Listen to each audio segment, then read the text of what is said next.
que nosotros tenemos, que ya se ha discutido ampliamente, es el tema del insigne Juan Pablo Duarte, porque hay puntos necesarios que la sociedad debe conocer. Hace un tiempo nosotros tocamos el tema del el Cristo de la Libertad, del doctor Joaquín Balaguer, donde ese libro coloca a Juan Pablo Duarte como un dios, como un hombre intocable, como un hombre que no había cometido nunca una falta. Es un libro que lo coloca, lo endiosa. Bueno, su nombre lo dice. El Cristo de la Libertad. Pero un Cristo de la Libertad, obviamente dominicano. Sí, entonces hubo un tiempo que uno de los maestros de la comunicación, Álvaro Albelo Hijo, fue sometido a la acción de la justicia porque utilizó una palabra. Una palabra. Él pudo haber dicho todo lo demás, pero no decir esa palabra. Es que nosotros no lo vamos a decir por aquí. Entonces, y que yo creo que se fue con él muy condescendiente. Porque esa palabra no se le puede aplicar a Juan Pablo. Entonces, mira, pero ¿qué pasa? Que si a Duarte no se le analiza, no se le investiga, no se publica su vida, aunque claro, él tuvo un espacio de su vida que nadie conoce esa historia. Él estuvo muchos años fuera del país, sin nadie conocer su vida en Caracas, en otros países europeos. Pero nosotros entendemos que Duarte debe bajarse a la tierra y analizarse como un ser humano como nosotros, con sus grandes virtudes y sus defectos también. Duarte, por ejemplo, se han dicho cosas de Duarte. Yo digo, bueno, dice la historia que Duarte tuvo dos novias, dos comprometidas. En ninguna de las dos, ¿verdad?, pudo llegar a realizar un matrimonio. Inclusive hay uno de esos anillos que está en la casa duartiana de Santo Domingo. Aparece ahí el compromiso que él tuvo con una de esas dos jóvenes. Entonces, nadie conoce su historia en esa vía. Bueno, tuvo dos novias. Está bien, pero vamos, que se investigue a profundidad esa parte. La niñez de Duarte. Debe aparecer por ahí algo que hable sobre su niñez. Debe aparecer en Venezuela, en otro de esos países donde él estuvo, su vida real, sí, cómo vivió Duarte, porque en el país, aunque regresa en el 1936, cuando sale del país, 1836, cuando sale del país a Europa, Francia, donde aprendió varios idiomas, porque Duarte era un intelectual profundo. Duarte te dominaba 3 o 4 instrumentos musicales, te dominaba el piano, te dominaba la guitarra, la flauta. Duarte te hablaba latín, te hablaba francés, te hablaba otros idiomas. Si no era un individuo que se dedicó, conoció las constituciones de ese país, conoció la constitución de Cali de 1813, profundizó en ella. Y esos ideales que Duarte tuvo, los trajo al país. E inclusive esos terratenientes, esos grandes millonarios de este país, querían una independencia, pero una independencia anexionista. No, Duarte quería una independencia, pero una independencia absoluta. Ese fue el choque, porque Duarte no tuvo apoyo en el país, no tuvo apoyo de esos grandes hombres adinerados. No, Duarte tuvo que usar el dinero de su propia familia, empobreciéndose para lograr lo que logró. Entonces, todo eso, señores, nosotros debemos conocerlo, conocer su vida a profundidad. Por ejemplo, fíjense quién lleva a Duarte al panteón de la patria, si quieren lo enarbola como padre de la patria. Fue un dictador, fue Ulises Heró, Lili, en el 1884, cuando Duarte llega al país, en el 1876, porque él muere en Caracas, él muere en Caracas en 1876. 8 años después, Lili lo trae al país y lo lleva, lo coloca a él, a Sánchez y a Mella, lo lleva al estandarte del padre de la patria. Mire quién fue, porque aquí no había esa retaliación contra Duarte. Entonces, tenemos que conocer nuestro insigne, nuestro gran patriota, desde su punto de vista real, su vida, su historia real. No podemos colocarlo allá arriba, no, porque entonces no se conocería su verdadera historia, lo que hizo por nosotros, que entregó no solamente su vida, porque fíjense, cada vez que se triunfaba en el país, a Duarte se sacaba. Fue exiliado por Santa Anna, fue exiliado en el 1865 después de la restauración del país. Entonces Duarte, los momentos felices de nuestro país, no lo estuvo porque fue sacado del país de una forma forzosa y al final muere.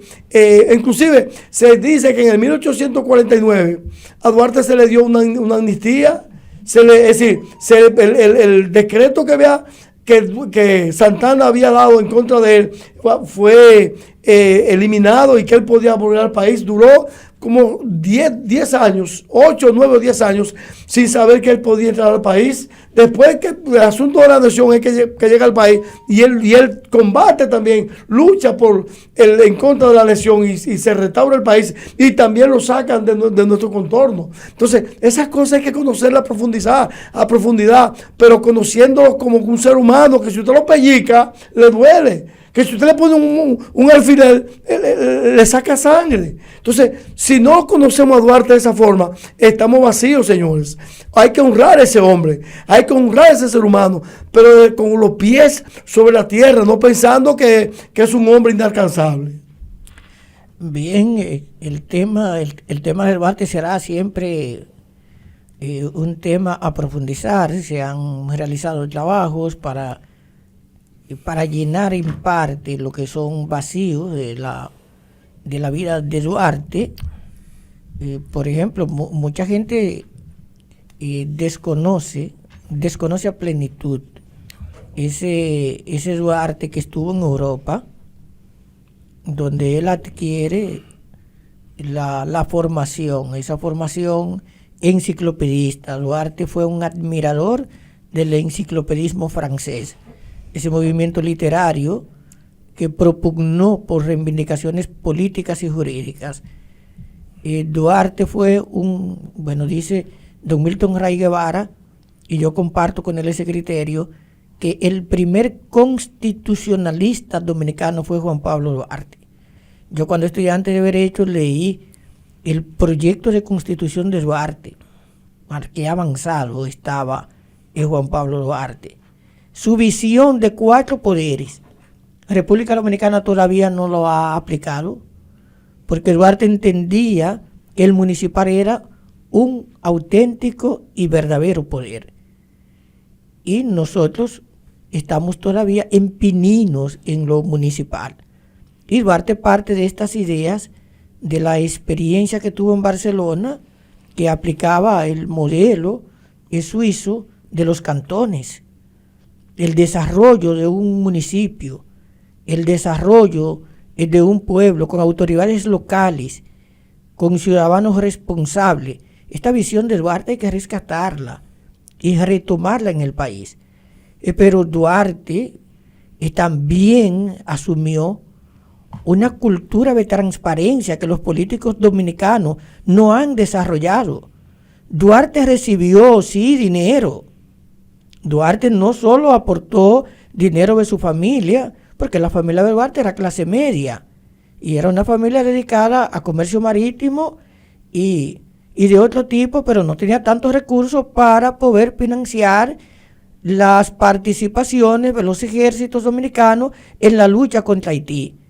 Pero Duarte recibió un presupuesto y Duarte es el primer dominicano que hace una rendición de cuenta peso a peso de lo que recibió. Los políticos dominicanos tienen una deuda. Tú dices, bueno, a Duarte hay que verle con virtud y defecto, pero es que la virtud de Duarte empaña tanto que muchas veces no se puede hablar de él y pintarlo como lo que era. Duarte ciertamente tuvo una salud precaria. la salud de Duarte se agrietó en Venezuela, porque Duarte hubo etapas que si entraba al país, lo mataban. A Sánchez, ¿qué hicieron con él? No lo fusilaron en San Juan. Y Sánchez era combatiente, porque Duarte era ideólogo. Duarte llegó a ser general, pero todo el mundo sabe que el 27 de febrero de 1844, Duarte no estuvo en el país, ni en los meses siguientes. La Junta Gubernativa que se forma el 1 de marzo de 1844 no tiene el nombre de Duarte, porque Duarte no estaba para ese momento en el país. ¿Y por qué no estaba? Antes de gestarse el trabucazo del 27 de febrero, habían problemas, porque este país siempre ha estado dividido. Y Francisco de los Rosario Sánchez, que asumió la presidencia por un día, que son datos que tampoco este país conoce. El primer presidente que tuvo República Dominicana fue Francisco de los Rosario Sánchez, padre de la patria, pero duró un día, lo quitaron, y en su lugar entonces vino otro órgano colegiado, y ese órgano colegiado dio paso a un poder omnímodo que lo ejerció Pedro Santana, y Pedro Santana llegó a gobernar el país varias veces, y él y el grupo de Báez se alternaron el poder en esa primera etapa odiosa de lo que algunos llaman la primera independencia. Pero que Lili haya tenido el gesto de colocar a Duarte en el panteón nacional, es decir, traer a Duarte a República Dominicana para que Duarte luego ocupara ese espacio, bueno, es entendible, porque Lili, aunque tenía ese espíritu de un gobierno fuerte, Lili era un hombre que tenía unos ideales a favor de la independencia, a favor de la restauración, más alto que mucho de la gente que tenía el espíritu anexionista. Entonces hay que ver al muchacho Lili y hay que ver el muchacho Luperón cuando decidieron hacer causa común en un momento estelar de la República a principios de los años 60 del siglo XIX. Tú dices los defectos de Duarte. Bueno, sí, a Duarte se le cuestiona si la decisión de él de no aceptar el gobierno dominicano fue correcta, cuando se le propuso ser el presidente de la República desde Santiago, y Duarte dijo que no, porque Duarte entendía que con todos los intereses que se habían creado, él asumir una parte del país y ser presidente, y no ser un presidente que representara la unidad nacional, era generar una guerra civil con la que él no estaba de acuerdo, era sacrificar a una parte de la dominicanidad. Pero lo de las mujeres, Ovalí, hay una parte ahí que no se dice.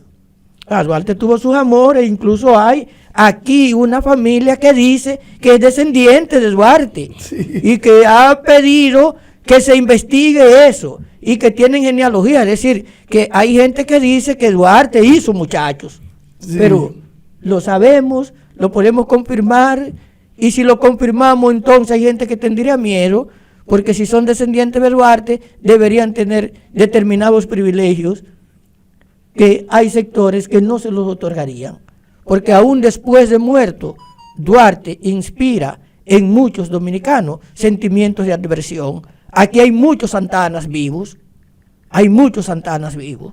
de manera que la ideología de Duarte yo creo que sí debe difundirse, no así en la forma en que lo hizo Joaquín Balaguer en El Cristo de la Libertad, que parecería que Duarte es un ser inmaculado, que es un verdadero Cristo en el sentido auténtico de la palabra. No, a Duarte hay que presentarlo con su virtud y con su defecto, como a Bolívar se le ha presentado, que Bolívar dio su vida por una causa enorme. Bolívar es uno de los latinoamericanos más grandes de todos los tiempos, pero Bolívar era un hombre con defectos.